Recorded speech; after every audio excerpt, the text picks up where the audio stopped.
بسم اللہ الرحمن الرحیم۔ السلام علیکم ورحمۃ اللہ وبرکاتہ۔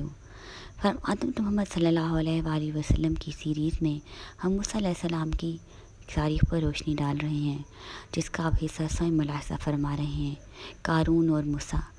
ناظرین کرام، بنی اسرائیل میں ایک بہت بڑا شخص تھا۔ قرآن عزیز نے اس کا نام قارون بتایا ہے۔ اس کے خزانے زر و جواہر سے بھرے ہوئے تھے۔ کبھی ہیکل مزدوروں کی جماعت بمشکل اس کے خزانوں کی کنیاں اٹھا سکتی تھی۔ اس تمول اور سرمایہ داری نے اس کو اس حد مغرور اور دولت کے نشے میں اس قدر چور کیا تھا کہ اپنی عزیز و قرابت داروں اور قوم کے افراد کو حقیر اور ذلیل سمجھنے لگ گیا تھا اور ان سے حقارت کرنے لگ گیا تھا۔ مفسرین کہتے ہیں کہ حضرت موسیٰ علیہ السلام کا چچا زاد بھائی تھا اور اس کا نسب اس طرح نقل فرماتے ہیں: قارون بن یس بن کاہک، اور موسیٰ علیہ السلام کا نسب یہ ہے: موسیٰ بن عمران بن کاہت۔ حضرت عبداللہ بن عباس رضی اللہ تعالیٰ عنہ سے مقبول ہے کہ مورخین کہتے ہیں کہ قارون قیام مصر کے زمانے میں فرعون کا درباری ملازم رہا تھا۔ دولت کا یہ بے انتہا انبار اس نے وہیں جمع کیا تھا اور سامنے منافق تھا اور حضرت موسیٰ علیہ السلام کے دین میں اعتقاد نہیں رکھتا تھا۔ حضرت موسیٰ علیہ السلام اور ان کی قوم نے ایک مرتبہ اس کو نصیحت کی کہ اللہ تعالیٰ کو حاضر جان لو، مان لو اور اس کو وحدہ لا شریک مان لو۔ تجھ کو بے شمار دولت و ثروت بخشش ہے اور عزت و حشمت بھی عطا کی ہے، لہذا اس کا شکر ادا کر اور مالی حقوق، زکوٰۃ، صدقات دے کر غربا، فرقہ اور مساکین کی مدد کر۔ خدا کو بھول جانا اور اس کے احکام سے سخت ناشکری اور سرکشی ہے۔ اس کی دی ہوئی عزت کا صلہ یہ نہیں ہونا چاہیے کہ تو کمزوروں اور ضعیفوں کو حقیر اور ذلیل سمجھنے لگے اور نہ خطوہ بندار میں غریبوں اور عزیزوں کے ساتھ نفرت سے پیش آئے۔ قارون کے جذبہ انانیت کو حضرت موسیٰ علیہ السلام کی یہ نصیحت پسند نہ آئی اور اس نے مغرورانہ انداز میں کہا: موسیٰ، میری دولت و ثروت تیرے خدا کی عطا کردہ نہیں ہیں، یہ تو میری عقلی تجریوں اور عملی کاوشوں کا نتیجہ ہیں۔ میں تیری نصیحت مان کر اپنی دولت کو اس طرح برباد نہیں کر سکتا۔ حضرت موسیٰ علیہ السلام برابر اپنی تبلیغ اور فرض میں لگے رہے۔ حضرت موسیٰ علیہ السلام نے دیکھا کہ ایک مرتبہ کسی طرح پیچھا نہیں چھوڑتے تو ان کو زج کرنے اور اپنی دولت و ثروت کے مظاہرے سے محروم کرنے کے لیے ایک دن بڑے کور و فر کے ساتھ نکلا۔ حضرت موسیٰ علیہ السلام بنی اسرائیل کے مجمع پہ پیغام الہی سنا رہے تھے کہ قارون نے بڑی جماعت اور خاص شان و شوکت اور خزانوں کی نمائش کے سامنے اس کے آ گزرا۔ اشارتاً یہ تھا کہ حضرت موسیٰ علیہ السلام کی تبلیغ کا یہ سلسلہ یوں ہی جاری رہا تو میں بھی ایک کثیر جگتا رکھتا ہوں اور زر و جواہر کا بھی مالک ہوں، لہذا ان دونوں ہتھیاروں کے ذریعے موسیٰ کو شکست دے کر رہوں گا۔ بنی اسرائیل نے جب قارون کی اس دینوی ثروت اور عظمت کو دیکھا تو ان میں کچھ آدمی کے دلوں میں انسانی کمزوری نے یہ جذبہ پیدا کیا کہ وہ بے چین ہو کر یہ دعا کرنے لگے: اے کاش یہ دولت اور عظمت و شوکت ہم کو بھی نصیب ہوتی۔ مگر بنی اسرائیلی ارباب بصیرت نے فوراً مداخلت کی اور ان سے کہنے لگے: خبردار، یہ دنیاوی زینت تمہاری کسی کام نہیں آئے گی جب تک تم اس کو حلال نہ کر لو اور صدقات اور خیرات اور زکوٰۃ نہ نکالو۔ جب موسیٰ علیہ السلام نے دیکھا کہ قارون میری بھی گستاخی کر رہا ہے اور دین کی بھی گستاخی کر رہا ہے اور مومنین کے دلوں کو بھی اذیت دے رہا ہے تو اس نے بارگاہ الہی میں دعا کی کہ اے پروردگار عالم سے درخواست کی کہ اس حریص اور ظالم انسان کو اس کے اعمال کی سزا دے دے۔ اللہ نے موسیٰ علیہ السلام کی دعا کو قبول فرمایا۔ اللہ کے حکم سے زمین لرزی اور ایک شدید زلزلہ آیا اور ایک لختے میں قارون کا محل ویران اور زمین پوش ہو گیا اور قارون کو قصر محل سمیت زمین نگل گئی اور اس حریص کے ظلم کا خاتمہ کر دیا گیا۔ قارون خالی ہاتھ آخرت کی طرف روانہ ہوا تاکہ اپنے برے کاموں کی سزا کو دیکھے اور اسے عذاب دیا جائے کہ آخرت کا راز سخت اور دائمی ہے۔ اس وقت وہ لوگ جو ان کو سعادت مند سمجھتے تھے اور اس دولت کی آرزو کرتے تھے اپنی کی غلطی کی طرف متوجہ ہوئے اور توبہ کی اور کہا کہ اتنی بری عاقبت اور برا انجام ہے۔ یہ قارون نے اپنے مال کو اپنے ہاتھ سے نہ دیا اور خالی ہاتھ گناہ گار آخرت کی طرف روانہ ہوا تاکہ اپنے رب کی طرف سے جو اس کی سزا مقرر ہے وہ اس کو مل سکے۔ ناظرین کرام، قصے کو آگے لے کر چلتے ہیں اور آپ کو بتاتے ہیں کہ قصہ واقعات سے یہ واضح ہو چکا ہے کہ بنی اسرائیل وقتاً فوقتاً موسیٰ علیہ السلام کو کتنا تنگ کرتے تھے، کبھی پانی کے لیے، کبھی راشن کے لیے، کبھی من و سلوہ کے لیے، کبھی نابود بنا کر اس کی سرپرستی کرنے لگتے، کبھی ضد میں اور ہر درمی میں آ جاتے۔ ہر ایک معاملے پہ حضرت موسیٰ علیہ السلام کو بہت تنگ کیا۔ غرض ہر ادائے قرض میں ضد اور ہر درمی اور ہر ایک معاملہ میں حضرت موسیٰ علیہ السلام کے ساتھ جاہلانہ رویہ کیا۔ ایک سلسلہ طویل تک یہ صحیح جاری رہا جو ان کی زندگی کا جز نظر آتا ہے اور حضرت موسیٰ علیہ السلام ضبط و صبر کے ساتھ ایک رسول کی طرح کھڑے اور برداشت کرتے کرتے رہتے۔ یہ تمام ذکر قرآن کریم میں بہت سی جگہ پر لکھا گیا ہے اور بنی اسرائیل کو واضح طور پر بیان کیا گیا ہے۔ ناظرین کرام، حضرت ابو ہریرہ رضی اللہ تعالیٰ عنہ سے روایت ہے کہ مرتبہ نبی کریم صلی اللہ علیہ وآلہ وسلم نے حضرت موسیٰ علیہ السلام کی شرم و حیا کی بات کرتے ہوئے کہا کہ آپ پر شرم و حیا کا بہت غلبہ تھا، حتیٰ کہ وہ اپنے برہنہ جسم کے کسی حصے پر بھی نظر نہیں ڈالتے تھے۔ اس کے برعکس بنی اسرائیل مجمع عام میں برہنہ ہو کر غسل کرنے کے عادی تھے، اس لیے بہت موسیٰ علیہ السلام کو کرم کرتے اور ان کا مذاق اڑاتے۔ کبھی کہتے کہ اس کے جسم پر برس کے داغ ہیں، کبھی کہتے کہ ان کو قوتوں کا متر خور چڑھ گیا ہے، کبھی کہتے کہ یہ بیمار ہیں یا کوئی اور بیماری ہے، یا فوتوں کا متورم ہو کر بڑھ جانا کا مرض ہے، یا کوئی اور اس قسم کی خراب مرض ہے، تب ہی تو چھپ کر علیحدہ نہاتے ہیں۔ حضرت موسیٰ علیہ السلام سنتے، خاموش رہتے۔ اللہ تعالیٰ کی یہ مرضی ہوئی کہ ان کو اس تہمت سے پاک اور بری کرے، چنانچہ ایک روز وہ علیحدہ آڑ میں نہانے کی تیاری کر رہے تھے، کپڑے اتار کر پتھر رکھ دیے، پتھر خدا کے حکم سے اپنی جگہ سے سرکا اور جہاں مجمع میں بنی اسرائیل برہنہ نہا رہے تھے وہاں چل کر پہنچ گیا۔ حضرت موسیٰ علیہ السلام گھبراہٹ اور غصے میں اس کے پیچھے یہ کہتے ہوئے دوڑے، سو بیا ہجر، سو بیا ہجر، اے پتھر میرے کپڑے، اے پتھر میرے کپڑے۔ پتھر جب مجمع کے سامنے ٹھہر گیا تو سب نے دیکھ لیا کہ موسیٰ علیہ السلام بیان کردہ ہر قسم کے عیب سے پاک و صاف ہیں۔ حضرت موسیٰ علیہ السلام پر اس اچانک واقعہ کا ایسا اثر پڑا کہ غصے میں جھنجھلا کر پتھر پر لاٹھی کے چند وار کر دیے، جس پر اس پر نشان پڑ گئے۔ بخاری اور مسلم نے اس کو معتدل طریقوں سے روایت کیا ہے۔ ان میں سے ایک طریقہ میں اس واقعے کے سورۃ احزاب کی اس آیت شان کا نزول قرار دے دیا ہے، جس میں بنی اسرائیل کی اظہار خدا تعالیٰ کی جانب سے موسیٰ علیہ السلام کی برات کا ذکر ہے۔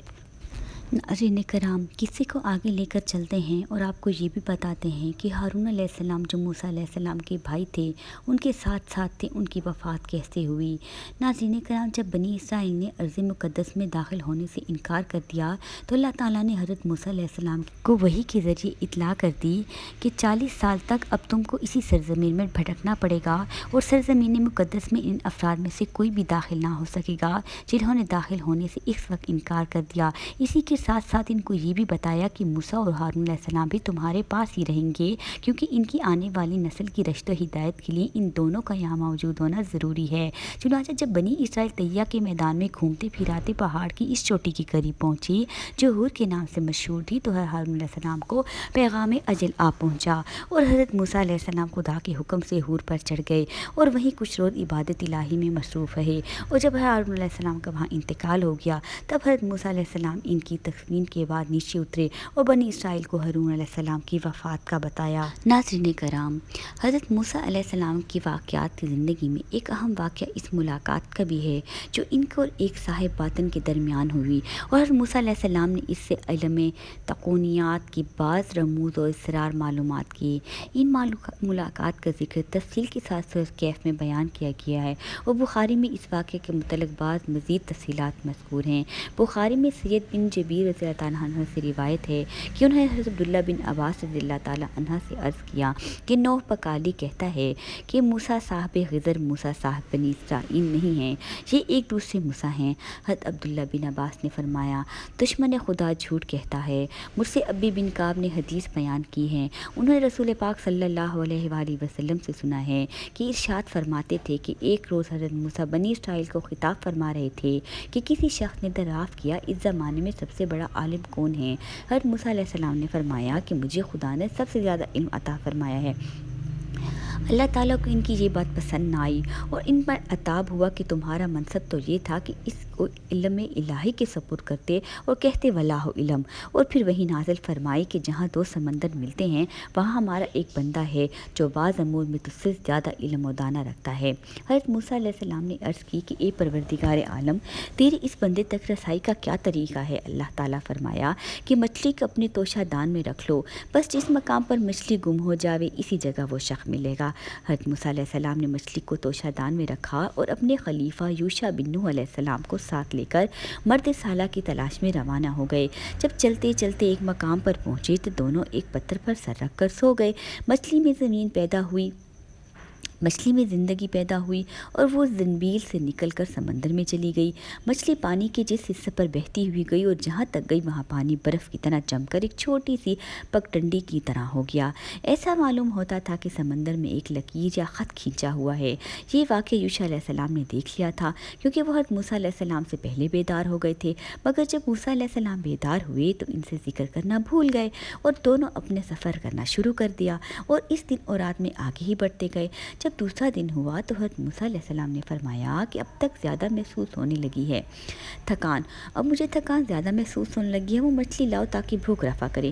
نبی پاک صلی اللہ علیہ وآلہ وسلم نے قصے کو آگے بڑھا کر فرمایا، حضرت موسیٰ علیہ السلام کو اللہ تعالیٰ کی بتائی ہوئی منزل مقصود تک پہنچنے میں کوئی تکان نہیں ہوئی تھی، مگر منزل سے آگے غلطی سے نکل گئے تو اب تھکان بھی محسوس ہونے لگی۔ یوشع علیہ السلام نے کہا، آپ کو معلوم رہے کہ جب ہم پتھر زخرہ کی چٹان پر تھے تو ہی مچھلی کا یہ تعجب خیز واقعہ پیش آیا کہ اس میں حرکت پیدا ہوئی اور وہ زنبیل میں سے نکل کر سمندر میں چلی گئی اور اس کی رفتار پر سمندر میں رستہ بنتا چلا گیا۔ میں آپ سے یہ کہنا بھول گیا تھا، یہ بھی شیطان کا ایک چر تھا۔ نبی پاک صلی اللہ علیہ وسلم نے فرمایا کہ سمندر کا وہ سخت مچھلی کے لیے ضرب رستہ تھا اور موسیٰ و یوشع علیہ السلام کے لیے عجب تعجب خیز بات تھی۔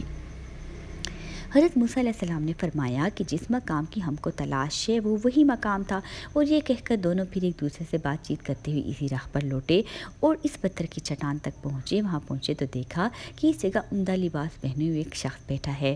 حضرت موسیٰ علیہ السلام نے اس کو سلام کیا۔ اس شخص نے کہا، تمہارے اس سرزمین میں سلام کہاں، یعنی اس سرزمین میں تو مسلمان نہیں رہتے۔ یہ خضر علیہ السلام تھے۔ حضرت موسیٰ علیہ السلام نے جواب دیا کہ میرا نام موسیٰ ہے۔ خضر علیہ السلام نے جواب دیا، موسیٰ بنی اسرائیل؟ حضرت موسیٰ علیہ السلام نے کہا، ہاں، میں تم سے وہ علم حاصل کرنے آیا ہوں جو خدا نے تمہیں کو بخشا ہے۔ حضرت خضر علیہ السلام نے کہا، تم میرے ساتھ رہ کر ان معاملات پر صبر نہ کر سکو گے۔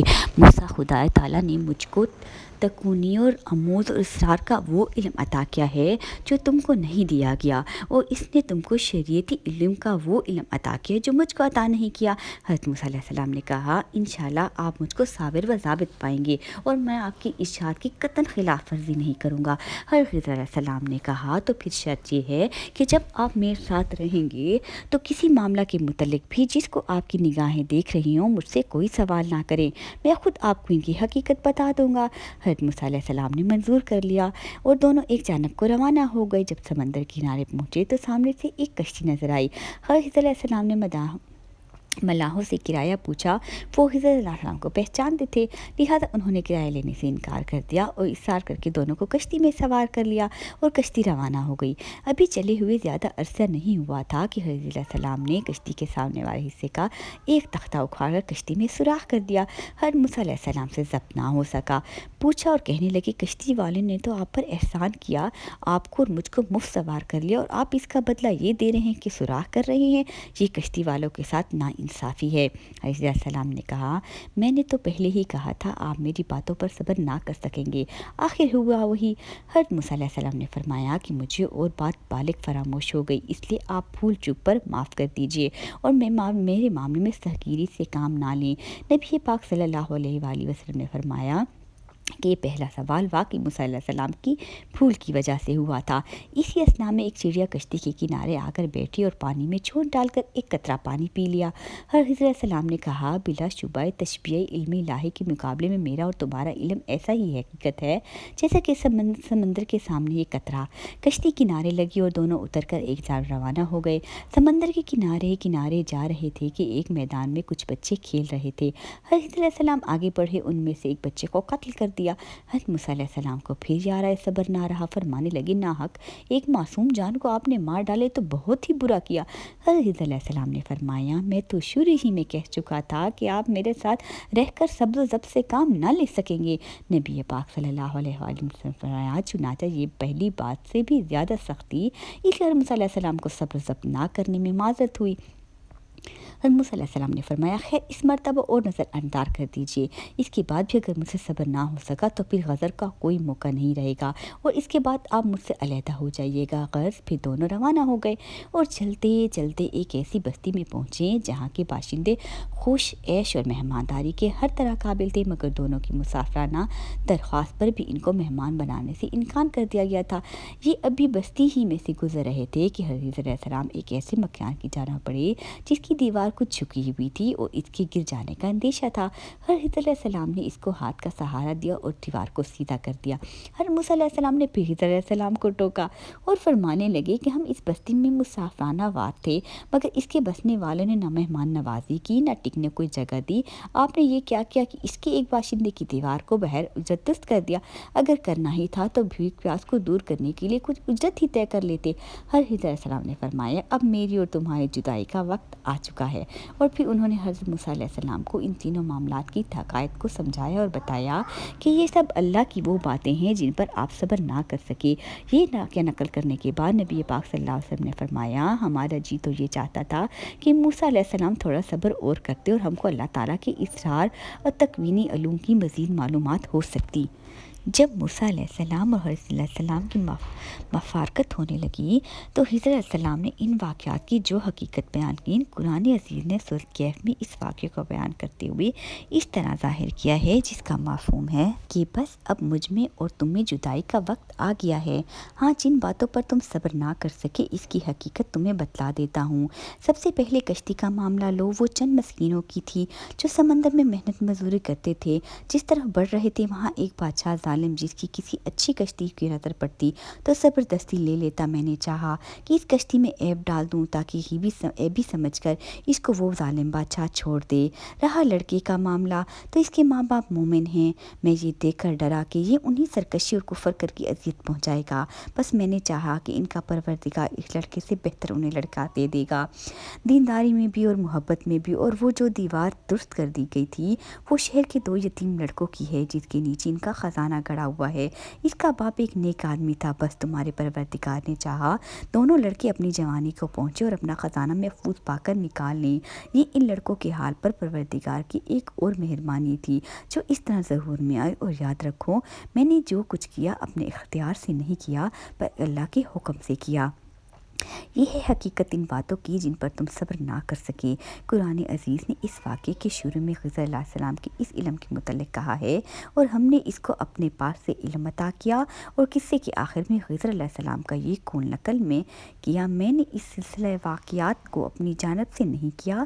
تو ان دونوں جملوں سے معلوم ہوتا ہے کہ اللہ تعالیٰ نے خضر علیہ السلام کو بعض اشیاء کا اپنی طرف سے علم دیا تھا۔ قرآن کریم کی ان آیات سے صاف پتہ چلتا ہے کہ موسیٰ علیہ السلام چونکہ اولوائے اور عزیل پیغمبر اور جیل المرتبت رسول تھے اور تشریع علوم و احکام کی تبلیغ ان کا منصب تھا، اس لیے وہ ان تکوینی اسرار کے مظاہرے کو برداشت نہ کر سکے اور باوجود وعدہ صبر کے تشریعی منکرات کو دیکھ کر ضبط نہ کر سکے، اور حضرت خضر علیہ السلام کو امر بالمعروف اور نہی عن المنکر کا خطاب بناتے رہے، اور آخر کار جدائی کی نوبت آ گئی۔ بخاری کی مستورہ بالا حدیث میں سورۃ کہف کے ذکر کردہ واقعات سے چند باتیں زیادہ ہیں جو اصل میں تہمید یا مزید تشریح کے طور پر بیان ہوئی ہیں، اور اس حدیث نے بھی یہ بتایا ہے کہ اس عبد صالح کو خضر علیہ السلام کہتے ہیں۔ اس مقام پر چند باتیں قابل غور ہے جس کا آپ کو اندازہ بخوبی اس قصے کی روشنی میں ہو گیا ہوگا۔ ناظرین کرام، حضرت موسیٰ علیہ السلام کی تاریخ کے تمام واقعات کو چیدہ چیدہ کر کے میں نے بہت ہی تفصیل کے ساتھ آپ کو بتا دیا۔ ایسے بہت سے واقعات تھے جو موسیٰ علیہ السلام کی تاریخ میں گزر چکے ہیں۔ ناظرین کرام، موسیٰ علیہ السلام ہمارے وہ پیغمبر ہیں جن کو بنی اسرائیل کے لیے اتارا گیا، اور ان کے بعد اور بھی کافی پیغمبروں کو اتارا گیا جو سیریز میں آپ ایپیسوڈ کی شکل میں آپ ملاحظہ فرمائیں گے۔ ناظرین کرام، ایپیسوڈ کے اینڈ میں آپ کو بتاتے چلیں کہ حضرت موسیٰ علیہ السلام کی وفات کا واقعہ اس طرح مذکورہ ہے کہ ابو ہریرہ رضی اللہ تعالیٰ فرماتے ہیں کہ جب موسیٰ علیہ السلام کی وفات کا وقت قریب آیا تو موت کا فرشتہ ان کی خدمت میں حاضر ہوا اور کہا، اے پروردگار، کی جانب سے پیغام آیا ہے، اجل کو قبول فرمائیے۔ حضرت موسیٰ علیہ السلام نے اس کو تماچا رسید کر دیا، جس سے اس کی آنکھ پھوٹ گئی۔ تب اس نے دربار الہی میں جا کے شکایت کی کہ تیرا بندہ موت نہیں چاہتا، اور یہ کہ اس نے میرے منہ پر تماچا رسید کر دیا۔ اللہ تعالیٰ کی جانب سے اس کی آنکھ پھر درست ہو گئی، اور اس کو حکم ملا کہ موسیٰ علیہ السلام کے پاس دوبارہ جاؤ اور کہو کہ اللہ کا یہ ارشاد ہے کہ کسی بیل کی کمر پر تم اپنا ہاتھ رکھ دو، جس قدر بال تمہاری مٹھی میں آ جائیں گے ہم ہر ایک بال کی اور تمہاری عمر میں 1 سال کا اضافہ کر دیں گے۔ فرشتے نے دوبارہ حاضر ہو کر حضرت موسیٰ علیہ السلام کو خدا تعالیٰ کا پیغام سنایا۔ حضرت موسیٰ علیہ السلام نے دریافت کیا کہ بار الہ اس کے بعد کیا انجام ہوگا۔ حضرت حق سے جواب ملا کہ آخرکار پھر موت۔ تب حضرت موسیٰ علیہ السلام نے عرض کیا کہ اگر طویل سے طویل زندگی کا نتیجہ موت ہی ہے تو پھر وہ شے آج ہی کیوں نہ آ جائے، اور دعا کی کہ اے اللہ اس آخری وقت میں ارض مقدس سے قریب کر دی مجھے۔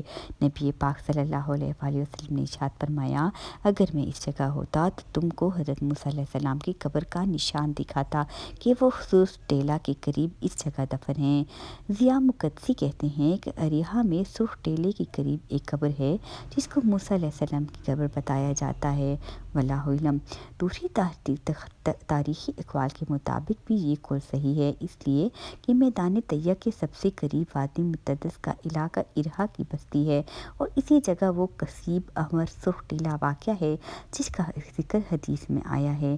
بخاری و مسلم کی اس روایت میں فرشتے کے ساتھ حضرت موسیٰ علیہ السلام کا جو معاملہ پیش آئے، ابن کنیبہ کے نزدیک وہ مادی حقیقت ہے، ہمارے نزدیک اس واقعہ میں انسانی موت و حیات کے مسئلے کو ایسے انداز میں بیان کیا گیا ہے جس سے اس سلسلے کی تمام ضروری اور اہم کڑیاں نمایاں ہو سکتی ہیں۔ ناظرین کرام، آپ کو یہ بھی بتا دیں کہ پیغمبروں کا شیبہ یہ نہیں ہوتا کہ ایسے ہی کسی کو تماچا رسید کر دیں، بلکہ علماء کرام لکھتے ہیں کہ موسیٰ علیہ السلام کو یہ ناگوار گزرا کہ ایک اجنبی شخص بغیر اجازت کیوں ان کے خلوتگاہ میں گھس آیا اور اس کو موت کا پیغام دینے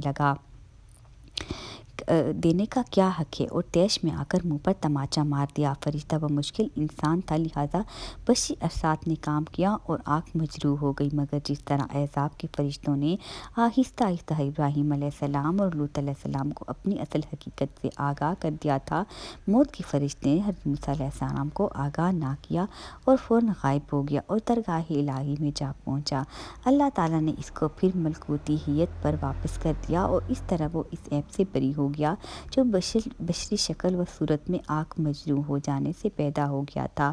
فرشتے موت نے حضرت موسیٰ علیہ السلام کے خیالات سے آشنا ہوئے بغیر خود ہی یہ سمجھ لیا کہ حضرت موسیٰ علیہ السلام موت کے نام سے خفا ہو گئے اور وہ موت نہیں چاہتے۔ دربار الہی میں جا کر یہ شکایت کر دی کہ تیرا بندہ موت نہیں چاہتا ہے۔ خدا تعالیٰ نے فرشتے کی غلط فہمی اور موسیٰ علیہ السلام کی جلالت شان دونوں کی اظہار کے لیے یہ طریقہ اختیار فرمایا کہ دوبارہ جاؤ اور موسیٰ علیہ السلام کو جا کر پیغام سناؤ۔